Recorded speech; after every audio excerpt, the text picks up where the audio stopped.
Well, Dan, without further ado, I appreciate you hopping on. Want to give us a quick kind of intro on who you are?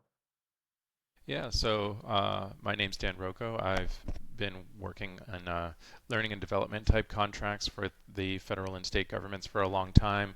I live near Disney, so near Disney World, I should be more specific. And as a Disney dad, as you can see, I've got my little guy here. We take every opportunity to go to Disney World and just have the time of our lives.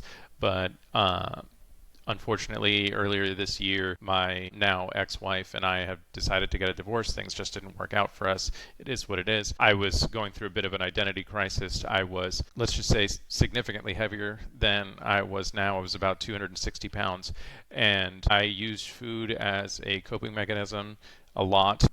You could imagine that Disney World, for example, has a lot of great snacks. They're famous for their Mickey ice cream bars, their Mickey pretzels, all that great stuff.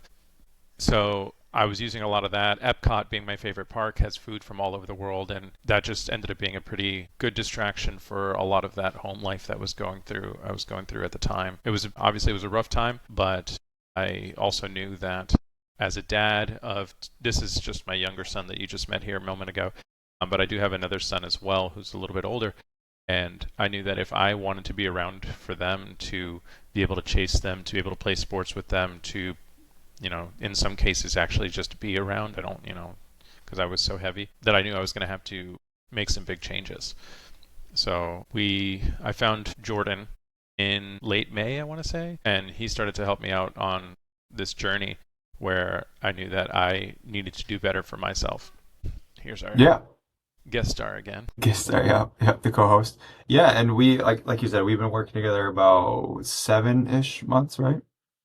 That sounds about right, yeah, because I want to say we started in mid to late May. My divorce started in early April, and I know it was soon after that, so I don't think it was any later than about May that we started.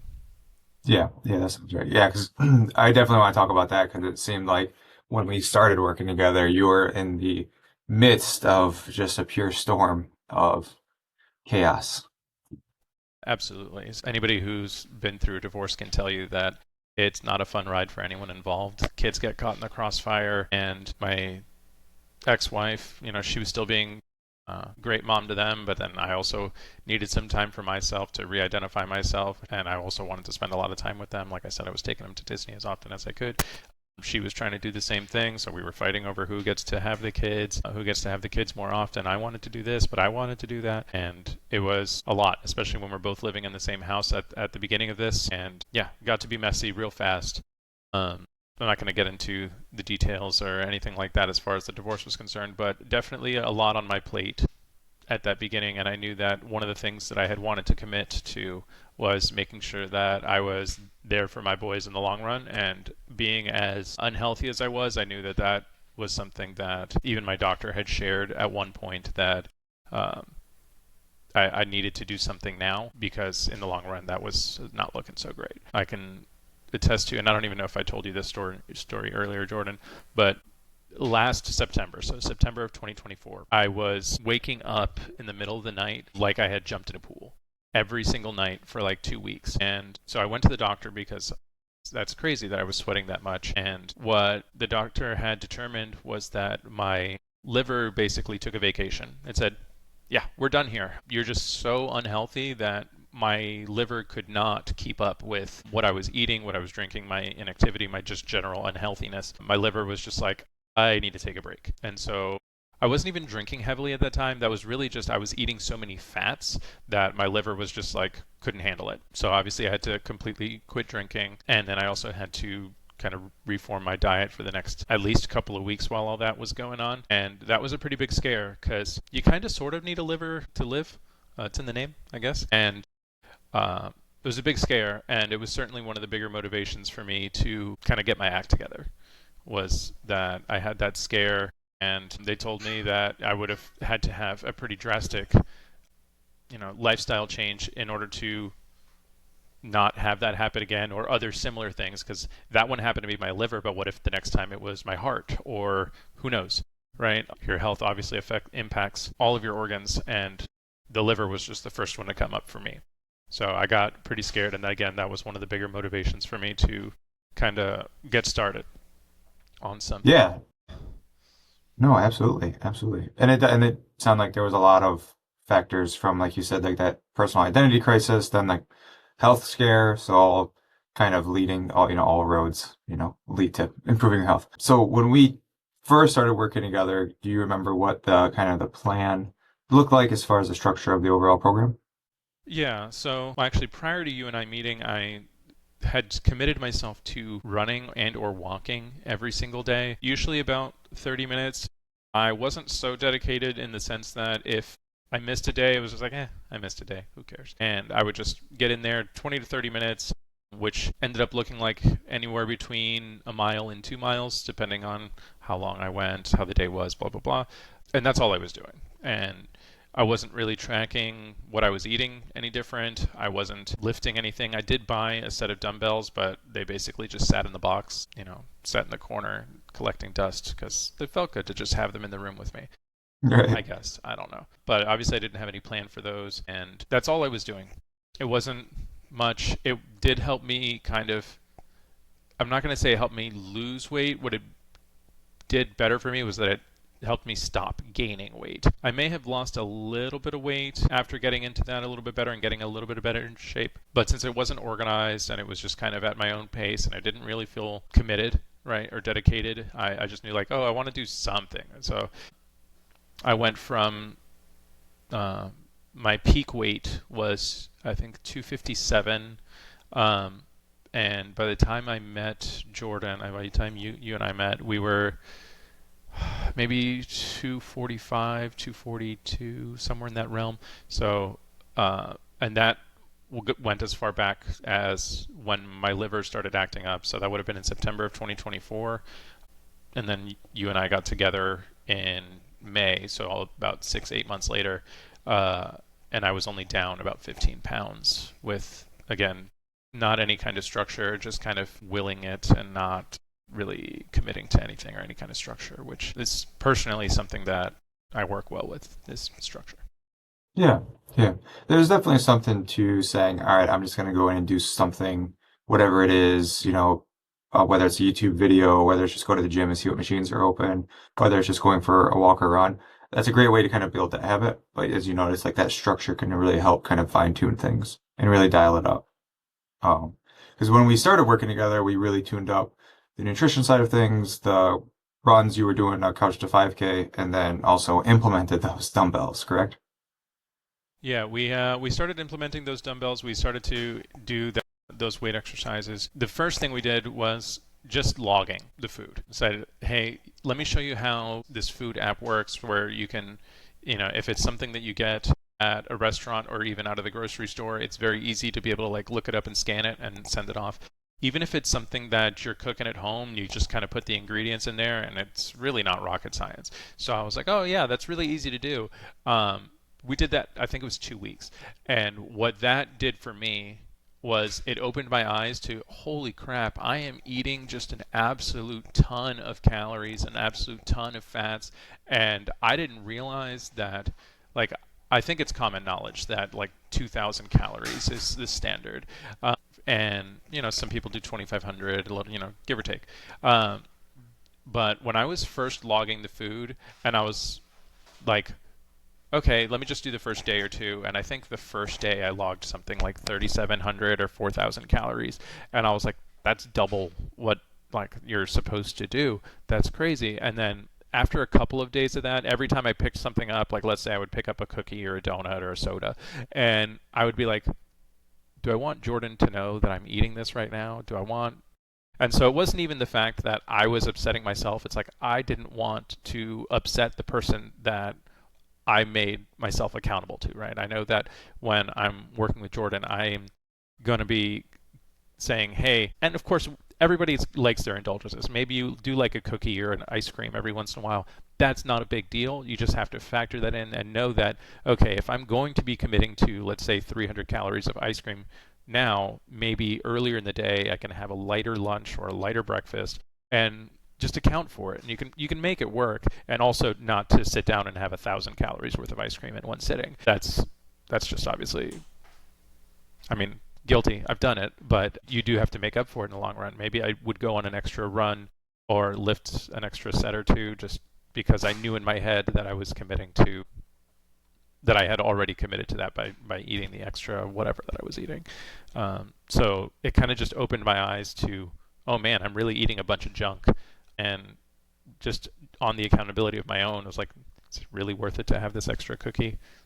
Most of the time the answer was no. Every once in a while it was yes. But yeah, yeah, it was eye opening when I was first started logging all that stuff. Yeah, that's why I'm a big fan of just tracking calories because it does really it forces you to be mindful, right? Because you're tracking, and then it does really open your eyes to how calorically dense some foods are, and don't necessarily like demonize high calorie foods like you were kind of talking about. I like to say, ask yourself two questions. If you are looking for, let's say, a plate of cookies, if you're looking at a plate of cookies, be like, do I have it in my calories to eat these? And if the answer is yes, the next question is, do I want to spend those calories in eating those? And if the answer is yes, cool, eat some cookies. And if the either answer are no, then save it for tomorrow or something like that. And so it allows you to really take that step back and think about it because you're being more mindful of what you're eating. Yeah, absolutely. And so it's funny, you posted the other day something along the lines of, is tracking your calories toxic behavior? And my first reaction was like, toxic to who? Yeah, the people that don't like doing it. Right. Is it like, luckily we have this tool to help us do it, but if I didn't have that tool to help me do it, would it be like really tedious and maybe hard to track if I don't know exactly, how many calories are in a Chips Ahoy cookie, since that's what we're talking about. I guess the holiday cookies really coming to mind today. Um, but no, I don't know how many calories are in a Chips Ahoy cookie, but if I see them on the table and I'm like, then yeah, and then I can use the tool to really help me out. Yeah, And let's just yeah. say I've developed significantly less of a sweet tooth now because of it too. Your body does crave what it starts putting in. So if you start eating more whole foods and fruits and stuff like that, you'll start craving those. So that's totally understandable. What about the workouts? I know, let's start with the runs because I feel like those were kind of interesting. You were doing Yeah, a Couch so 5K program. I mentioned earlier a big Disney guy. So one of our goals that we had set up, and at the time the only workouts I was doing was running. And for those of you that don't know the Disney space like I do, every April Disney runs the Disney Princess Marathon, where they break it down into a 5K, a 10K, a half marathon, and a full marathon, where you run around the entire Disney World property at about 5 o'clock in the morning, and by the time you actually, the final racers finish that marathon, it's, they're starting to open the parks, and it's like a great way to just kind of celebrate fitness. And I really was fantasized by the idea because not only are these people just in great shape, they also do it in hilarious, great costumes that are, committing tribute to some of their favorite characters. So you will see people running in a Disney princess version, like a runner's Disney princess outfit, or maybe they want to commit to an Avengers outfit. There was a couple different things, right? And being a huge Disney fan, I absolutely wanted to participate in this. And I knew that a marathon was probably far too ambitious. 26 miles from being as fat as I was just not going to happen. But could I commit to a 10K? Yeah, I could do a 5K very slowly. And would I be able to do a 10K? I think so. Right, in the long run, the goal was, we were starting in May, so to go all the way to April was about a year. I was like, do I think I can do a 10K in a year? I think so. Never did I think that I was going to be able to get to the point where, Lucas, don't do that. Where not just the 10K is possible, but I think that even the half marathon at this point is reasonably within range. Even if I were to try to go for the half marathon by this coming marathon, which would be about 5 months away. I did miss the registration deadline, so because I was going through some other things. But yeah, even that is within reason right now. If you had told me like, oh, can you plan to run 13 miles within the next couple of weeks? Would I do it slowly? Sure. Would I have laughed at you if you told me that 2 years ago? Yes. So there's no way I would have running 2 miles 2 years ago, let alone 13. So huge improvements just on that. And that was a big motivation for me. Am I going to miss it this year? Unfortunately, yes, because I failed to do the registration. Again, other things that were going on in my life at the time, still kind of going on, and we haven't really touched on those yet either. But is it something that I think I could realistically go for the half marathon, and if, at this rate, maybe even the full marathon in a year and a half? It's not unlikely. Within eyesight, I guess. Keep Yeah. going for it. Yeah. Yeah. Because I think the goal was like a walk run for the 10K, right? It wasn't like, it was like, Right. I want to either run a full 5K or walk run a 10K. So I think if the Correct. goal is like to walk run a marathon in a year and a half, I think that's very possible. Based on how much we've been improving, I'm going to say, yeah, it's very reasonable. Yeah. Yeah. Let's talk about that. I know one thing we glossed over was we started hitting the weights a little bit more and tried to Yes. implement more strength training on top of the runs. So run volumes increasing while strength training has kind of been steady, but also improving a little bit. What results have we had over the last 6-ish, 7-ish months? I don't want to say 6, 7, but between 6 and 7 months. Gen Z coming out. All right. So sure. So we started to implement these weights, and at first it was just kind of a sense of let's get some more variety into the workouts. Let's start to get more than just the runs, because runs are great, but the body really does well with gaining some muscle and just otherwise exercising in different ways. So again, we were dealing with the whole identity crisis thing, and I was going through, and I was like, well, I don't want to be, I don't know if I can use the word that I was going through my head, but let's just call it a fat slob. I don't want to be a fat slob for the rest of my life, and just I'm going to need to put on some muscle. Granted, everybody talks about once you get to about midlife, like I am, you start to think about, oh, the good old days. And in my case, good old days would have been, depending on which aspect you look at it. In this particular case, when I was the best shape in my life was in high school. I was the kind of guy that was in every sport under the sun. And so I was like, yeah, I want those muscles again. Because when I went to college, instead of lifting dumbbells and all that, I was lifting beers, and that's really all I was doing. I was in a fraternity. I was drinking. I was also a manager of a firehouse subs, so I was doing a lot of eating, a lot of drinking, and otherwise a lot of sedentary behavior of, like, let's say gaming, or just sitting around at the frat house or whatever. So I can tell you that my freshman year of of college, I went from my senior year where I was working out every day after school and before school as well. I was putting in an hour before school and about 2 hours after school, 5 days a week. On the weekends, I was still pretty active, playing things like Ultimate Frisbee and stuff like that. Went to college, and all that stuff went away. I got a job at Cold Stone, 40 hours a week. So imagine going from working out 25, 30 hours a week to being surrounded by ice cream 25, 30 Yeah. hours a week. A lot of people put on the freshman 15. A lot of scared about the freshman 15. I put on the freshman 50. I went from Oh, wow. 170 to 220. And as college went on, I continued to get fatter to the point where I eventually got to, it fluctuated a little bit between college and, let's say, last year, where I peaked at almost 260. For reference, I'm only 5'8". So if you're like 6'3" or something, maybe 260 is not too terrible. But I was certainly very, very pudgy, to call it something PG. Yeah. And it was a mess. I was focused on other parts of my life, and a lot of that was just, hey, I'm gonna have fun. I'm gonna enjoy a lot of good beer. Frankly, I was a big sucker for IPAs and that kind of stuff. And until I started going through these health scares, which I had as last year, and then I also had a couple of pictures where I looked into. Hey, buddy. All right, you keep making your mess. You'll be all right.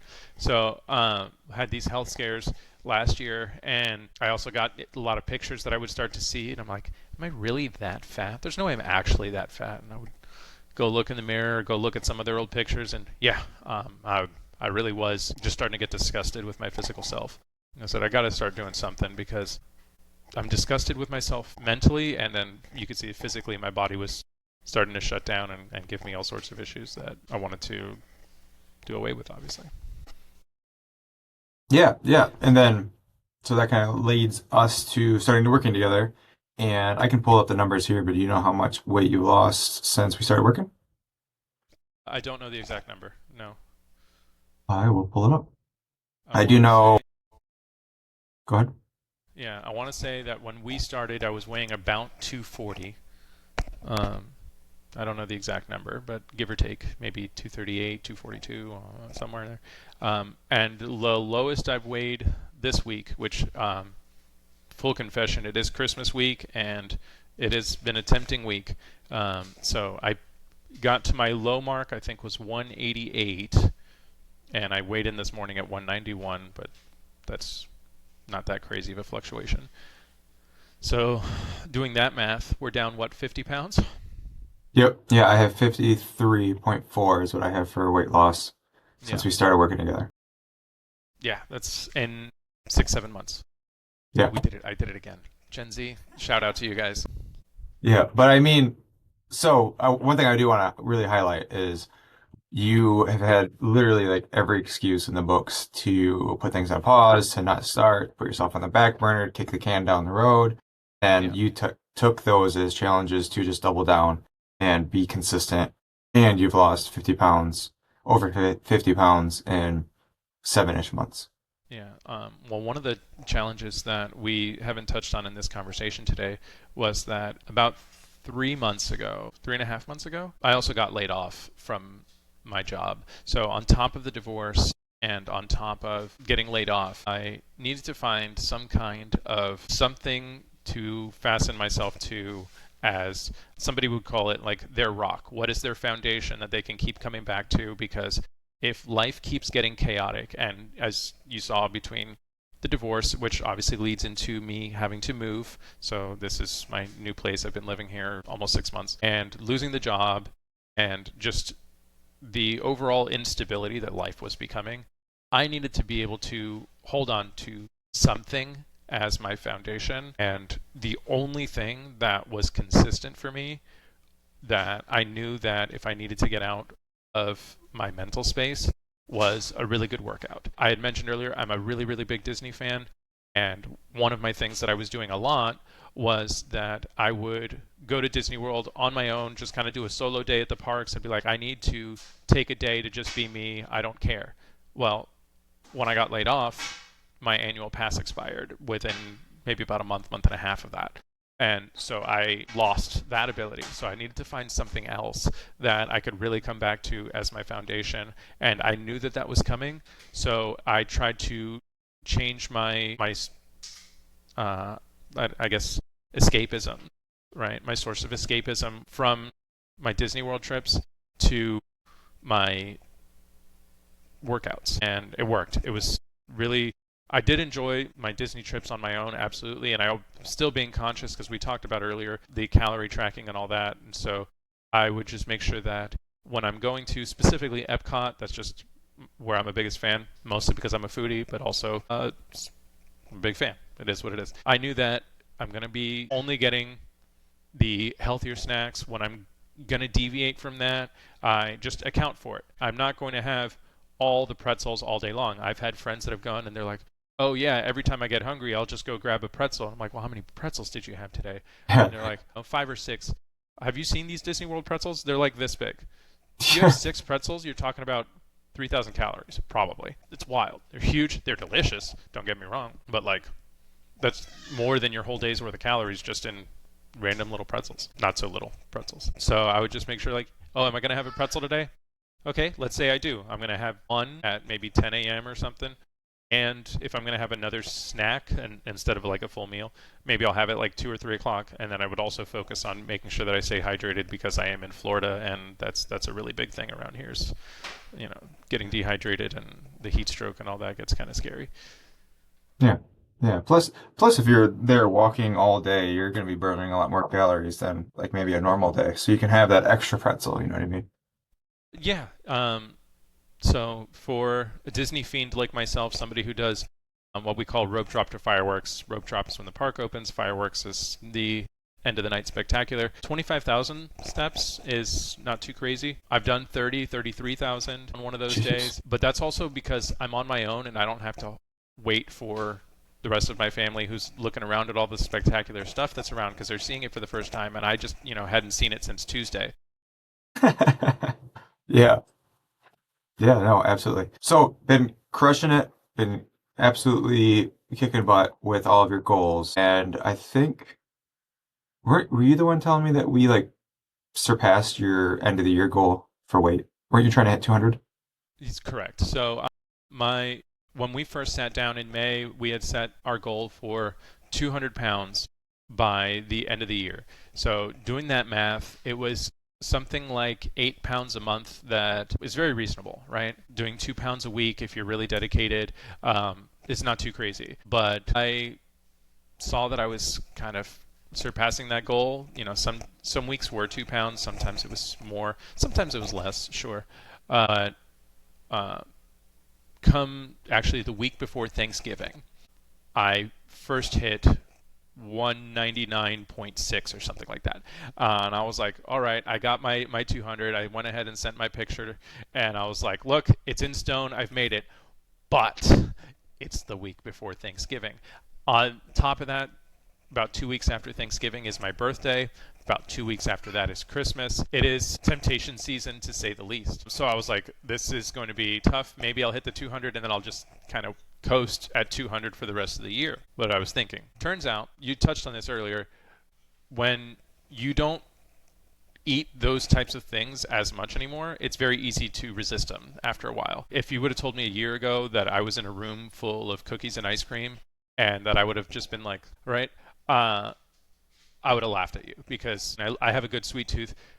I can walk into like Publix or Walmart and walk right past it and be fine. But if it's sitting at my house and it's sitting on the counter, that thing is going to be staring at me, burning a hole in my skull, telling me like, Dan, come eat this. But now Thanksgiving rolled around and I was like, oh, let me stick to the turkey, the ham. Let me do some of the veggies, and then things like the candied sweet potatoes, zero interest in them anymore. And I was like, it's weird, because a couple years ago that would have been like my go-to stuff like that, right? The mac and cheese, I love mac and cheese normally. Looked at it this year, and for some reason, like, it's crazy. It just did not seem as appetizing as it did a year ago. So when I got through Thanksgiving and that number didn't shoot up at all, and then my birthday rolled around, like I said, is about 2 weeks after Thanksgiving, and uh, I was expecting to go crazy with the beers, go crazy with maybe with some cake. Didn't have interest in that kind of stuff. I did have 2 beers. Woo. But and now Christmas is rolling around, and there's like festivities all the time that I get invited to, like neighborhood parties and this kind of stuff. And I'm not interested in the sweets like I used to be. So as a result, we talked about it earlier already. I'm down to 188. So 12 pounds past my goal of the year. So just because I hit my goal, I didn't just be like, all right, I got it, sweet, we're done. It's like, no, I've already maintained this lifestyle. I didn't just like, okay, I'm done working out, I'm done with the diet, I'm done. No, this is now a lifestyle that I've adopted, and it's not like I hit my goal, I'm done. It's like, I hit my goal, cool, let's keep with this lifestyle, because it's obviously a lot healthier for me, and I feel better. Like, I wake up in the morning and I don't immediately have to rush to my coffee to even feel functional. I can actually do one or two things before I go grab my coffee. I'm still a coffee addict. It is what it is. I am a millennial, but I'm not dependent on it 3, 4, 5 cups a day, because I'm feeling so out of energy by 10 a.m. that I need another cup of coffee to get me to lunch. Yeah, yeah. You can actually wean yourself off of caffeine in about a week. It takes about 7 days. So that's not That's a a hard couple fix. weeks.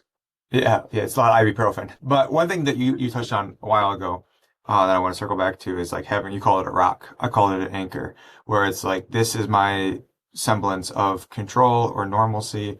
And you use like the workouts, eating healthy, the runs and all that, where a lot of people use self-sabotaging behaviors. They're like, I worked all day, therefore I'm going to sacrifice my sleep to game because that's my only time to focus on me. I'm going to get fast food because I had a long day and I quote unquote deserve it. It's, I'm overly stressed, therefore I'm going to indulge in high dopamine responses like food, like high calorie food, gaming and stuff like that, where that becomes self-sabotaging, right? Where you are focusing on essentially the opposite, where it's like, no, I'm going to do everything I can to focus on myself to make myself bigger and, or not bigger, but better and stronger, make muscles bigger. So that way I can kind of tackle whatever life throws at me and be even more prepared for it. Absolutely. It's so funny that you mentioned like people be like, oh, I deserve that fast food or that ice cream or whatever. And to me, it's kind of the opposite, where I'm like, I deserve that workout because Yeah. I'm like, I'm now looking forward to it. Yep. Yep. Cool. So tangent aside, been insanely consistent, more consistent than I would say a vast majority of people ever are in their entire lives, really, if we're being realistic. Crushing it, hitting the goals over 50 pounds in roughly 6 months. What's next as far as goals? Are we going to be shooting for that marathon, half marathon? What are the next fitness goals on the docket? So I haven't set a weight goal because I mentioned, right, everybody has the glory days of high school. My senior year of high school, I wrestled the 189-pound weight class, and so technically I would qualify for that now, right? I weighed in at 188 yesterday, something like that. So I don't think a weight-based goal would necessarily be what I want to go for. There would be two fitness-related goals. One of them you just mentioned a second ago is related to the running. I want to be able to do that Disney either half marathon or full marathon. I missed the registration for this April, so perhaps for next April, where I could actually pay for the registration on time and be a part of that. The other one is that I want to be able to lift more. Right now, I've been limited to a set of 30-pound dumbbells. They're adjustable, so I can get them to be like 20 or 25 or 30, but I only have 30 pounds worth of weight for my dumbbells. So I did ask Santa for some bigger dumbbells, and hopefully he comes through and I can, they say the whole point of lifting things is that you lift heavy things so that you could then lift heavier things, right? That's my goal, is I want to start lifting some of those heavier things. It's difficult to do that when you're using the same dumbbells every time. So unfortunately, I have two 30-pound dumbbells and I have one 30-pound son. So not enough. My other son is almost 60 pounds, so guess I can have him hold the dumbbells and I can lift him or something. I don't know. Yeah. Yeah. Oh, cool. I do Cool, have cool. one photo I need to share with you, though, that is just hysterical. I was working out, I want to say maybe like 2 weeks ago, and I had put my dumbbells down because I was in the middle of a rest set, and Lucas, my little guy here, walks up and he tries to lift it, and he just turns around and looks at me like, whoa. I was like, that's your dad. Nice. I took a picture when he was trying to lift it, and it's just hilarious. I Nice. think it's going to be a new background on my phone. Awesome. Awesome. Well, cool. Before we wrap up, any final wins you wanted to celebrate real quick before we dive into like final remarks? I mean, the biggest win now is that I can like technically qualify for the weight class of that I was my senior year of high school, which I had never weighed anything, won anything since high school. So I'm literally the lightest I've ever been, and despite being the lightest I've ever been, I'm also probably stronger than I have been since then because I've been lifting so much. So it's not just about the weight loss, but the muscle gain. I feel so much healthier. I feel more confident in myself, because when I look in the mirror, I'm not disgusted with myself anymore every once in a while. So, like, one of the things that I joke around is, like, I have a tattoo of Captain America, and then when I flex, it's like, oh, I put a dent in his shield, Nice. right? I'm not supposed to do that, but I do it Yep. now. Yep. And so we just have a little bit of a laugh with that. That I have just the confidence that I've never had in the last probably 20 years, not since high school or college, and where I can walk around without my shirt on and I don't have to be like, oh, look at all this fat. Like, no, it's just I'm confident and I feel great. I feel healthy. I feel like I'm going to be able to be there for my kids like I wanted to be. And as long as I can maintain this lifestyle, which I've adapted to, and like I said, is my foundation to my stressful situations. It's really done wonders for me, and I really appreciate all the help, Jordan, because it's really been, to say that it's life changing is not hyperbole. Nice. Nice. Oh, I think those are perfect words. And I mean, obviously you're the one doing all the work, so I can't take I can't take much credit. I do need the guidance because clearly I was doing something before, but I wasn't doing anything that was making the significant changes that I needed. So to have that structure and even that sense of community on between the Phoenix Nest and the Discord, and just people reaching out to each other and being like, oh, let's post our wins. Oh, I hit this weight goal. Oh, I was able to curl this much this week for the first time. Whatever those wins are, sharing those wins and kind of boosting each other up, even having friendly competition. Oh, I bet I'll get to 200 before you get to 200 or whatever. It's builds that sense of community and that, what in my case, the sense of accountability of I don't want to disappoint my community. I don't want to disappoint my coach that I'm missing workouts or eating junk or just doing otherwise unhealthy things. Yeah. Yeah, no, absolutely. I do try to have a little bit more of that community building aspect, like in the app that we use for the coaching and then also the Discord. So it is nice that it's helping. Absolutely. Cool. So what would your final words be for somebody who is probably traveling down the same path as you prior and they're interested in coaching, but maybe they're on the fence about it? So, to me, the biggest thing, the hardest part about all of this was simply getting started. Getting it into your daily routine and making those big changes is where a lot of those struggles might begin. But then once you get used to fitting in your workouts, get used to logging your workouts, get used to logging your food, getting used to, we had a water goal that we added in there. Like once you get used to hitting those goals over and over again, once you have the momentum, it's really easy to keep going. But similar to momentum, it's also the hardest part about getting the momentum is getting it started. So once you get through that first initial, like, I need to make some changes, and you start to figure out how, so for me, for example, I started by doing my workouts first thing in the morning.